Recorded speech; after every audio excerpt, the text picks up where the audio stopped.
Okay, so you network.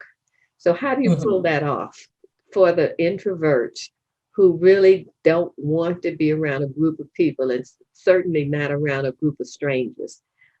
How Mhm. what do you say in your mind? What how do you get Yeah. yourself psyched up to do that? So I know that when I'm networking, because I have my own business, I know that I need to be networking in order to market and promote myself. I know that networking is a great way of doing that. And so what I do is when I go networking, I don't devote the room, think that I have to speak to as many people as possible, making small talk. I prefer to have fewer, more meaningful conversations. Mhm. Because introverts typically prefer depth of a conversation over quantity. So extroverts typically will go networking, speaking to as many people as possible, whereas introverts don't necessarily like that because that can be draining. So it's about being more strategic about how I network and thinking about the types of events I want to go to and who I want to connect with. And so that when I go networking, being very strategic about it in that way so that I don't get depleted. Okay, when you say thinking about the type of networks, what talk about what type do you prefer? So I don't really enjoy networking events where it's just a social gathering when there's lots of people just talking. I prefer networking events where there's a theme. So maybe there's a speaker, or it might be a conference which has a particular purpose, a particular theme, and then people maybe network in the breaks or have breakouts where they get to talk to each other. So if it's just an event where people are just coming together just to talk without a theme or a purpose, I don't really enjoy those types of networking events.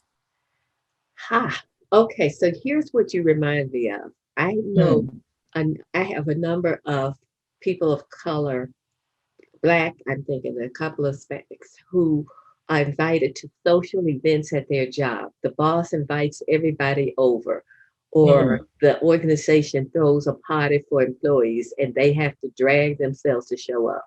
The music is different because they don't want the music, they don't want the crowds.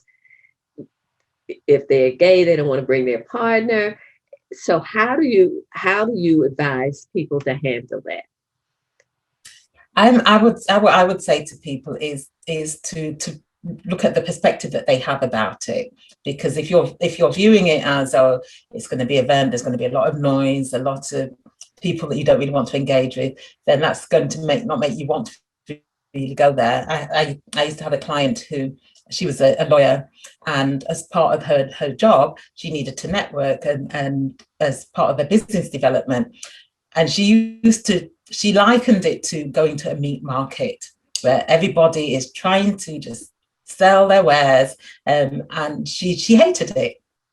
But by shifting her perspective on it and looking at the reason and the benefits of going networking, so what was she going networking for? What were the benefits of it? How it would help her in her job, how it would help the organization, and how the people that she networked with that may eventually become clients would benefit from the interaction that she had with them.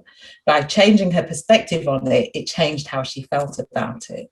Ah, so focus on the results you want Mm-hmm. rather than the process you have to go through to get those results. Yeah, yeah. And she was able to pull it off then more Yes, successfully she once was. she got their Yes, result. yes. By not viewing it in that way and shifting her perspective, that changed how she felt about it.